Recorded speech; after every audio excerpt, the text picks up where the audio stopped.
Good morning, everyone. This is Father Nate, missionary priest in Italy, and thanks for joining us today, September 30th, on No Greater Delight, our podcast on Marian feasts and Marian meditations. Well, today we have a great number of celebrations. We'll start off with the Abbot Orsini, who tells us they celebrate Notre Dame de Beaumont. Beaumont is a town in Auvergne, Lorraine, France, built around 1060, the site of many pilgrimages and miracles. It's a Gothic church. It also contains a painting of Joan of Arc made during her lifetime, right?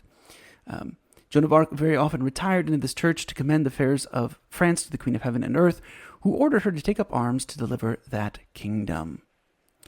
Likewise, we celebrate Bunda Maria di Atas Perau in Palu Galang and Lubuk Baja Riau in Indonesia. So from 1979 to 1996, Galang Island in southeastern Indonesia was the site of a camp for Vietnamese refugees, many of whom were Catholic. After the refugees resettled in other countries, some of those shrines to Our Lady remained, and among them was this to Saint Mary of the Boat People, dedicated September 30th, 1994. On the statue's pedestal is a Vietnamese prayer, and the English translation reads, "O Mary, we are all deeply grateful for your protecting presence on our way to freedom. We always entrust our lives to you. Your care for us will be highly appreciated in our heart forever." Jumping up or around to Germany, we have Maria im Elende in Beikerode in Nordhausen, Thuringia, Germany. The Church of Roses was completed on the apparition site in 1419.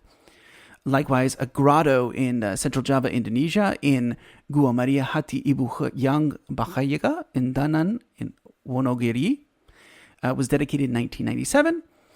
They also celebrate Our Lady of Loreto in, I think this is the one, Our Lady of Loreto in Groscavallo in Torino, Piedmont, Italy, which commemorates an apparition in 1630. Sometimes that place is also called Forno Alpi Grai in Torino.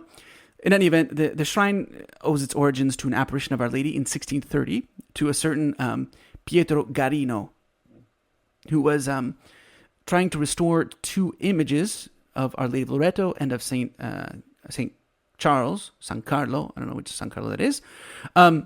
He saw them miraculously hung from a tree, right? These two images that he was working on. So he's like, well, they're hung, so we'll just leave them there. And so that's why they built a shrine to hold those images.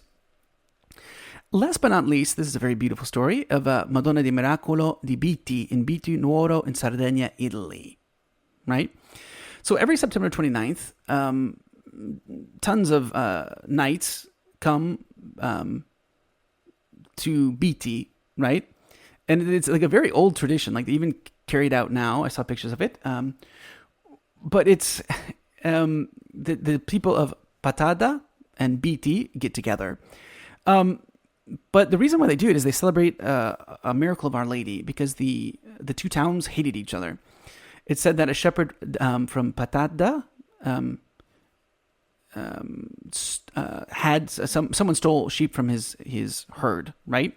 And so he accused a shepherd from Biti of stealing them because they found the sheep with that guy. So that's probably true.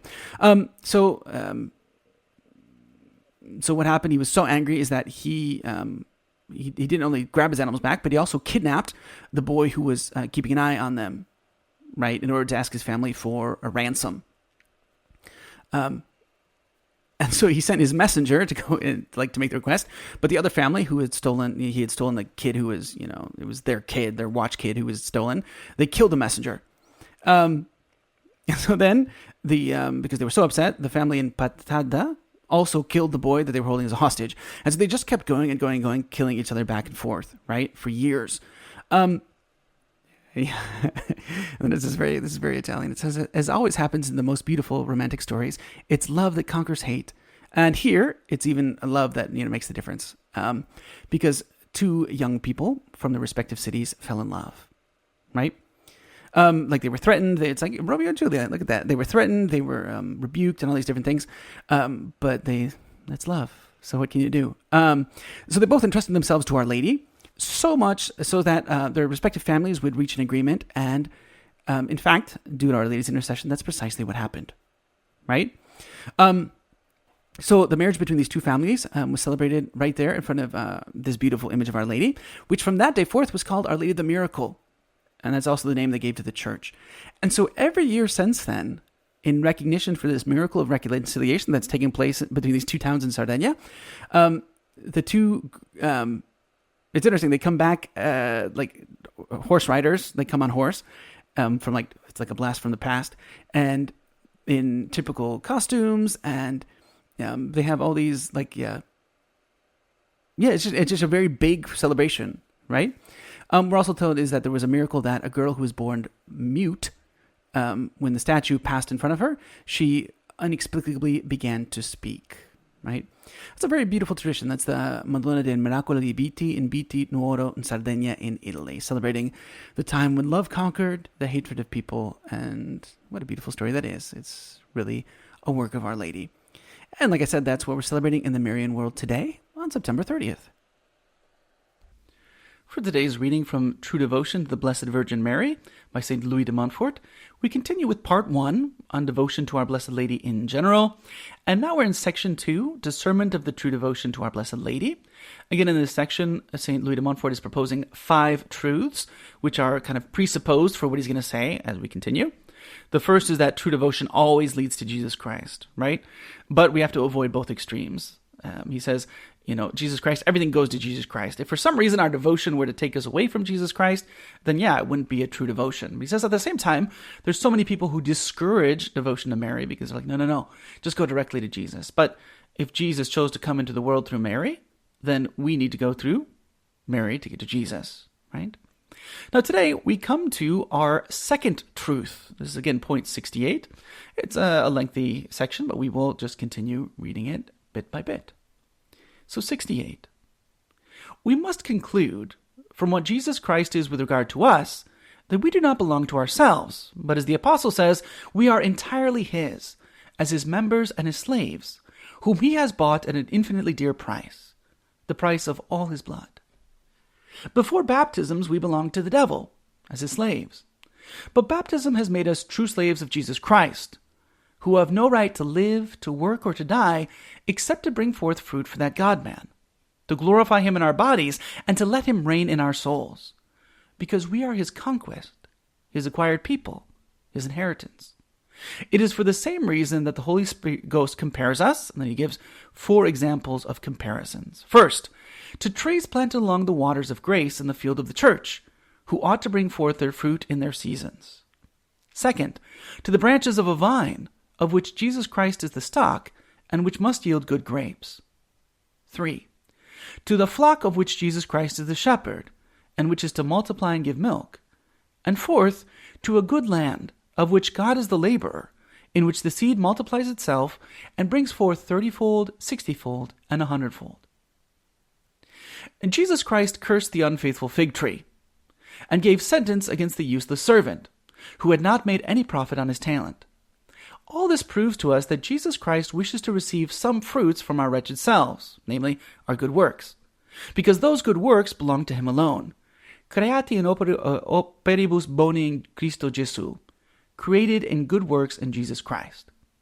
Which words show both that Jesus Christ is the sole principle, and ought to be the sole end of all our good works, and also that we ought to serve him, not as servants on wages, but as slaves of love. I will explain myself. 69. Here on earth there are 2 ways of belonging to another, and of depending on his authority, namely, simple service and slavery. What we mean by a servant, and what we mean by a slave.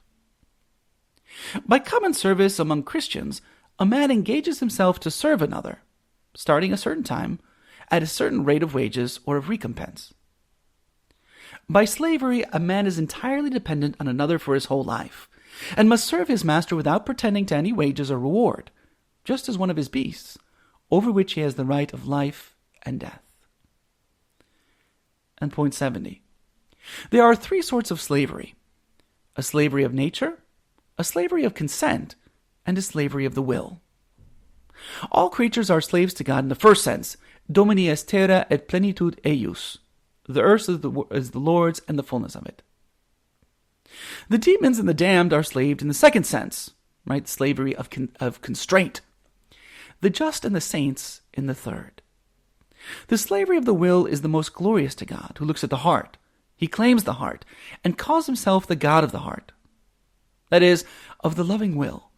Because by that slavery we make a choice of God in his service above all things, even when nature does not oblige us to it.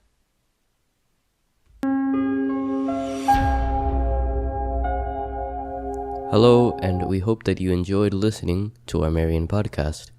In the spirit of Saint Bernard of Clairvaux, we say to you that there is no greater delight than to spread the devotion of Our Lady. We hope you share these sentiments and encourage you greatly to share with a loved one. Know that you are always in our prayers, and we ask that you keep us in yours. God bless.